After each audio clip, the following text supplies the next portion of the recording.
It's exactly 3 minutes after 8. This is one subject that I've been trying to get my head around. They're students, all right, they are graduate students, but they get some allowances for some of the things that they do in school. We want to get a better understanding of what they are calling for recently. They want the release of bursary and thesis grants. For those of you who went to private universities and you're doing your own private studies, this will sound like, what are we talking about? So why don't we hear from Rashid Etuafo, who is the Graduate Students Association of Ghana president. Good morning. Good morning. You guys demonstrated yesterday? Yes, we did. Okay. So what are you asking for? What is this bursary thesis grants?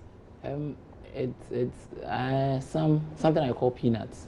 Some amount of money that government has more like a social contract with us that he advances to every postgraduate student who qualifies to take that grant to engage him or herself into research. I mean, it's to mitigate the amount we spend on research. It can't actually foot the bill of our research programs, but it is also to some way somehow get government to be committed to our research works. So I mean, but this research is to whose benefit exactly? You and I, the country. How? How? Good. Let's assume somebody identifies a problem around this area and he's able to solve the problem in and around Kokomimle or wherever it is. It is just right that he presents that report to stakeholders like AMA, some authority in here and all. And if they deem it fit and they want to apply it, they apply it to solve the problem. As researchers, your job is to identify the problem and solve it on paper, present it to who has to convert the paper to the practical problem, and you leave it there. Occasionally, when they need your consultancy, they would call you in, and then you share your opinions and all. Okay. I would want to share with you. I have a colleague who has modeled the whole of Accra, and can tell you which areas we flooded, when it rains, at which point, and at which rate. Okay. And he predicts that by 2018, he did this work I think in 2014 when I was doing my master's thereabout. He predicts that 2018, when it rains, we cannot drive on the motorway. And last year, saw some element of flooding on the motorway. He's presented this report to almost every authority in Ghana. And that same modeling could even predict how you should solve or mitigate the problem. As a researcher, he's done his part. So when we do our work, and government refuses to convert the work to meaningful use to citizens, that is not my headache. But my headache is that are we not keeping to the side of our bargain by still engaging in meaningful research? Aren't we presenting those reports to government? Aren't we sharing our ideas to the necessary authorities? We are. But if they refuse to use it, I don't think we have to. How many of such relevant researches have you done? Trust me, bring your cameras to Care University. Let me take you through our labs. You'll be amazed. I worked on something for my MSc, which is that I converted bauxite to alum. Bauxite waste. When you go to Awaso, when they do their whatever, they have a lot of the waste at Awaso is as tall as your building. And I converted some bits of it to alum, which you can use for high-rise building, for paper, adhesive, water treatment, and wastewater, potable water treatment. And we spend almost about $8 to $10 million every year on alum in the country, and it can be produced here. I'm saying that has been done. It has been presented. Report has been sent to authorities. What has happened to it? As far as I'm concerned, nothing. Nobody contacted you. Nobody. For now, no one yet. Prove it on a higher scale. No, I have done that. I've done presentations. Actually, my PhD work that I'm on a bit of funding, and out of that, a foreign group realized that this is something that could be meaningful. So I'm still bettering my system. So I'm still doing the same thing, research for my PhD. Okay. I'm now optimizing the protocol I use to produce that alum. And these are monies that are being given to me by Ghanaian companies or Ghanaian government or anything. It's some people who think that this boy is doing something meaningful. So I'm saying that if you go through we walk through the universities, can you see something called TRATEC? If you come to our programs, you'll be amazed at the works that people have done. But for us, if government is refusing to use them, I don't think I'm to blame. So for us, we are doing what we are supposed to do. They would have to keep to the deal. So how much are we talking about? It's something I almost every time feel ashamed of. As why? Because researcher. The figure is very small. It's peanuts. If you're a researcher and you believe in research, those amounts they do nothing. So if they do, I mean, let me go to. But you're out here. No, yeah, I'm but going you're to tell out you here because of no, that. Let me tell you the effect of that peanuts on some students and our lives. I've heard people say that if you're able to pay 10,000 Ghana cedis as school fees, why can't you pay 900 cedis or 1,000 Ghana cedis as thesis end? But I'm saying that the 1,000 Ghana cedis minus 10,000, you have 9,000 left. It reduces your burden. I don't think that you could just throw away 1,000 Ghana cedis to me this morning. But back to the point. People take 450 to 900 Ghana cedis, dependent on your program. Okay. And how much the effect of your program would impact community, if I may call it so. So you have an MA, MSc, MPhil, PhD, postdoc, postgraduate diploma. It varies depending on your program. And you see, let me give you a story that I was there in an office with the KNC president discussing this issue. And a young lady walks into the office and says, President, can you give me a loan of 200 Ghana cedis? Young lady, I want to go print my booklets and submit. When the bursary comes, you deduct and give me the top up. You think if this young lady and if the young lady doesn't get a 200 Ghana cedis, she will not be able to submit and graduate. That's what it does. You see, people might just, you have ministers of state and government staffers, presidential staffers rubbishing this in our face, saying that these are peanuts and we have been misled to get to the street. But the bottom line is that they are peanuts. They should be ashamed that they are giving us peanuts for research. When countries are paying millions of cedis to their citizens to engage in meaningful research, a lot of countries. So this between 450 and 900, that comes every year? Every year. Is a one time? Every year. So how much do we owe you as a state? Just about 4 million Ghana cedis. As in for how many years? A year.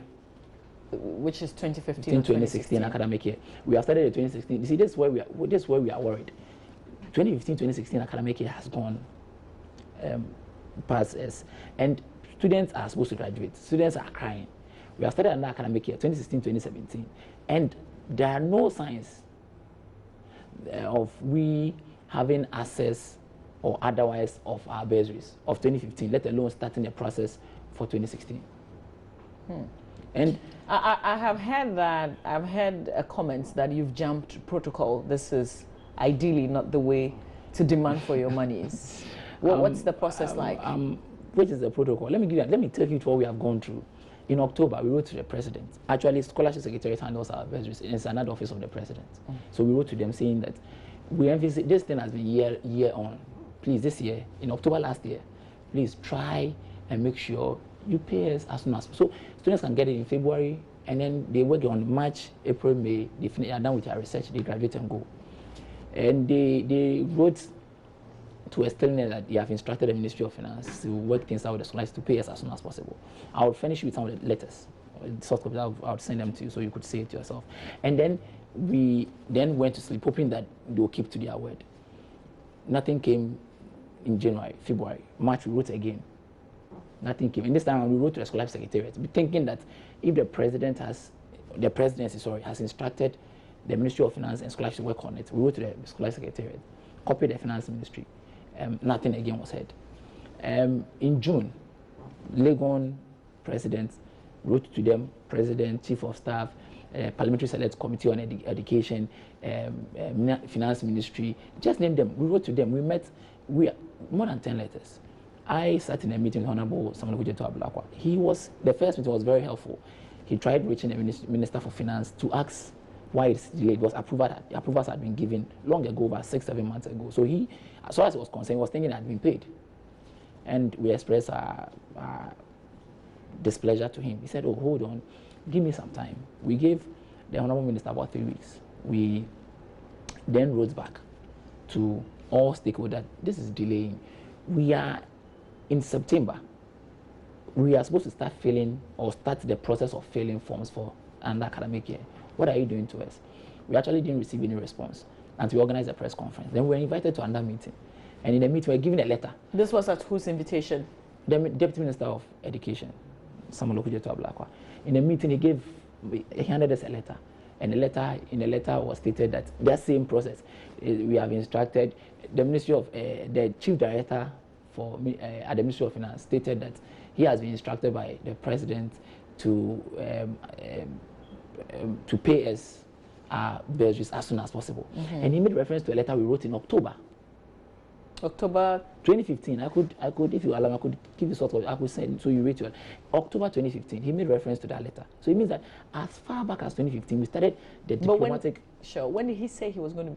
The monies were actually going to get to you As soon as possible. And this was something they had said in October last year. As soon as possible. And this new one was said when? This new one was 15th September. Also, when we had organized our press conference, and when we had told them we're going to pick it on 21st, then they deemed it fit to invite us to a meeting. I went with my local presidents. They were all there. The meeting lasted for less than 5 minutes. They gave us the letter and they said, that's all you could say. No problem.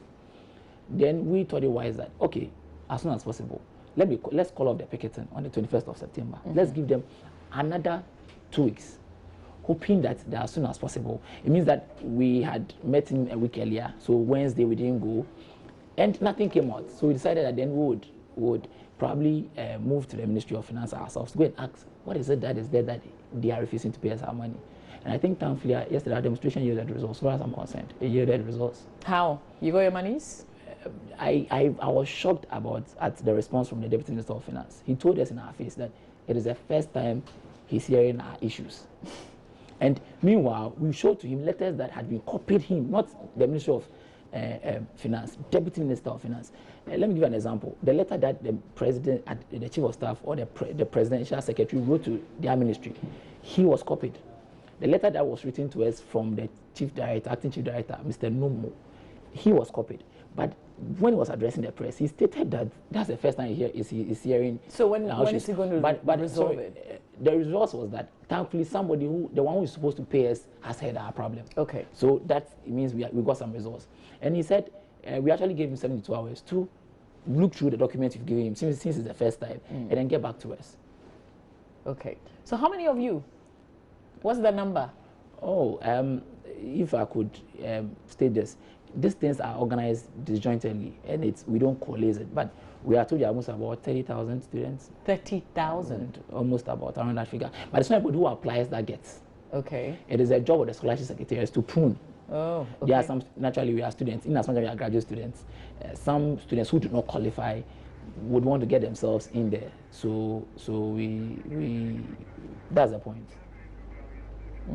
So do you know the number of people who have qualified who will be out of the total number? I've written several letters requesting to see the number of people, and no response. Oh, but at least all the local presidents are on it. All the local presidents are on it. I know the UG University of Ghana students are there. KNUST is there. Sorry, there are some private universities that even the scholar secretariat, we have made a case to government, and they will be enrolled. Some will be enrolled on those who qualify. When you're on study leave, you don't qualify. When you're on sponsorship, you don't qualify. When you are on other government payroll, there are a lot of people who do not qualify. So those who qualify would be enrolled on. So if you don't get this money, then what? Can't you graduate? Let me give you I was telling you a lady who was struggling to present his booklet.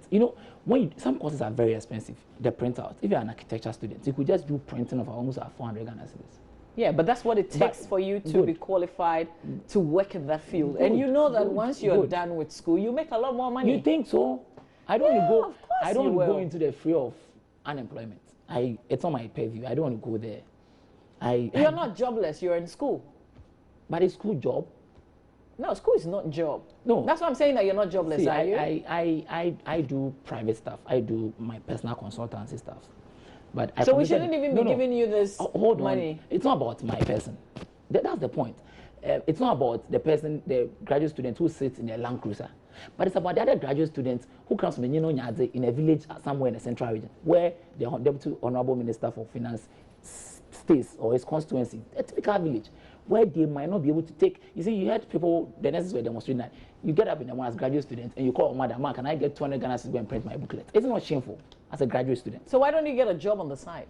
That is the problem. That's why I'm saying that issues about graduate unemployment and all are another issue altogether. I wouldn't want to go there. But the bottom line is that someone finishes school for 4 years. After 1 year, he's unemployed. He's a first-class boy. That's his national service. He stays on after 1 year, he's unemployed. Out of frustration, he thinks that there's so much of a potential. So he goes back to school to better himself for the job market, doing probably MPhil economics or MPhil something. And at the end of the day, he gets to final year or first year, he starts his research, and nothing comes up. I'm saying that we are in this country, and we tend to have a lot of mishappenings because we don't value research. One example, quick one. You heard this story in some radio sometime back that we had a lot of dug out boreholes and they were dried out. That's my field. And I'm saying it is because they didn't engage any serious Do you have a solution to that? I'm saying that, before we could have had a solution before they did the dugouts. Because before that, you need to check the recharge, aquifer levels, a lot of 10-car stuff. So why don't you make your voices heard? I mean, if this is a national problem, and you have a solution or a possible solution to it, you're in school, but you still know how to get in touch. I must say that we do a lot of those. But you media men, those in the media, decide to pick on what they want to pick. On the 26th, we're having a press conference addressing tertiary education, problems in the tertiary education. I'm sure we'll have very little or nobody, none of you people coming to cover it because it's you can also write. No, you can write. You can write your own reports and get it published. We are graduate students. We write a lot of 10-car reports. I could give you more than 10-car reports on a lot of works I have done. A lot of works people have done. We serve people, and it stays on the shelf. People don't want to advertise it. I'm inviting you personally. I would make sure you show up to KNUST. Not KNUST. We are going to do it at GIG. We are going to talk about tertiary education. And what we think is the way forward. We have technical people, lecturers in education, PhD holders. What do you mean by what do you think is the way forward? It means that there's a problem. No, I mean our educational system has a lot of problems. And we started the last press conference was on secondary education, the senior high schools. We gave a 10-car paper, served the Ministry of Education, and we're going to give another 10-car paper on tertiary education from degree, BSc, MSc to the last stage. So let's look at your first technical paper. What has that resolved? That's why I keep telling you that as a researcher and as a GRASAG president, our problem is not to convert the problems we have preferred to government or whichever agency to practicality. The best we can do is that we have solved the problem. Mr. Minister, Mr. Director, Mr. Dat, take it, apply it. If it fails or if you can apply it, give us the resources, not money, the resources. Let us go apply it and see the end results. And when we do that, as I said, when we are done with this second 10-car paper, I'll serve your office and ask them, keep monitoring it if they will apply it. And I'm sure when it's applied, it will solve a lot of our problems. There are a lot of things. If you will not even come to KNUS, but Legon is right here. If you have time, let's drive through Legon. I'll take you through some of their labs, some of the works they've done, and you'll be amazed. Amazed. But then it gets there. And the funny thing is that government will not even allow you engage private sector on your own as a researcher to convert your findings into produce. I mean, is there something that prevents you from, when you finish school, from using this research that you've done? Oh, you see, some of these technical research papers or converting some of these findings into products, they are very expensive. I was telling you about my MSc work, and if I want to set up a factory of such, I'll probably require no less than like $8 to $10 million to set up a factory of such. And that money, I mean, I can't just walk to a bank as a young researcher. But is there room for you to collaborate with someone? You can only collaborate when you have permission from some agencies of state. Like, depending on what you are working on, you write to your university, the university gets the ministry, when it's about energy, if it's about whatever it is, they contact them, permission is granted, or they meet the partners, they talk about it. Before you can start, you can roll. And you know our process, you know. So ideally, if you're frustrated by all these processes, then it means you have to let go of the research that you did when you were in school and find something else. You have to keep them in publications. I mean, I have publicized my work. I have 2 publications to that effect. And so you have to keep it there for academic purposes and keep the actual work on the shelf. And in KNUST, actually the environmental lab, most of the alum they use are alum I produce myself. But it stays there. I mean, if government, GWCL, community water, even wastewater, some of these serious construction companies, when you are building high-rise buildings and they want the concrete to dry up and be white and solid, they dope the water with alum. And magic. And this is something that you've done? This is something that, I mean, it's been done. It's there. Come to the lab tomorrow, I'll fix you one.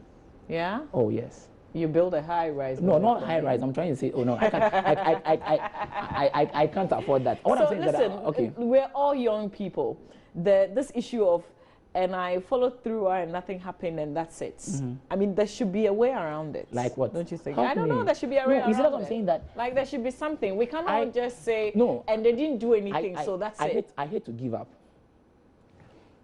I push. So as I said, even when I did the work and nothing was coming out, I didn't rest there. I'm still looking at making the system. The one I produced was just for water treatment. So now I'm going into producing ones that would help pharmaceutical companies and all. So God being so good, I got some little funding.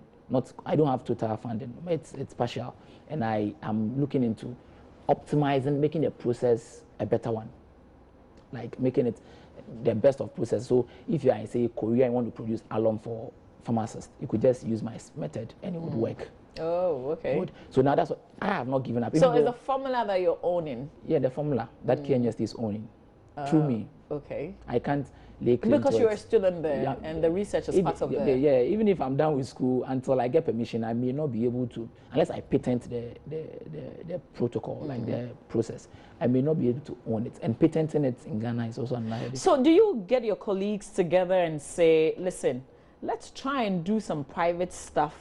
Getting a job is difficult, but let's try and, do some one or two. It may not necessarily be things that we want to do, but let's volunteer here and there and get some little allowances on the side. We do. I told you, we are friends of four. We do consultancy. We call ourselves MAPA consultancies. What we do is that when it's anything about civil engineering, my course is under civil engineering department, and so if it's our water treatment systems, you come to me and I would attempt solving your problem.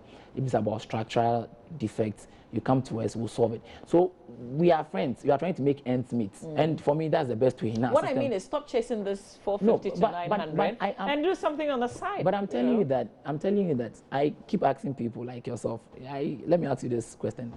You're going to ask about allowances. I don't get any. No, I'm not going to ask about allowances. What? I don't think that as you are seated here, if your directors call and tell you that, oh, if you come to work 5 minutes earlier than you do, I'm going to give you 1,000 cedis extra every month. And then you decide to go through that for a year, 2 years, 3 years, and it's not coming. You won't ask questions.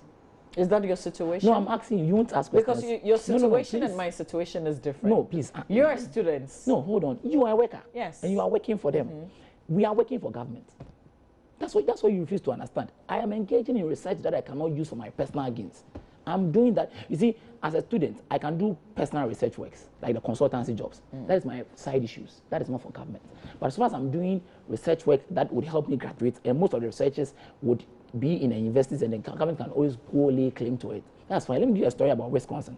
Wisconsin in the US, the state, what they do is that they have a policy that, let's say this is an institution of higher learning.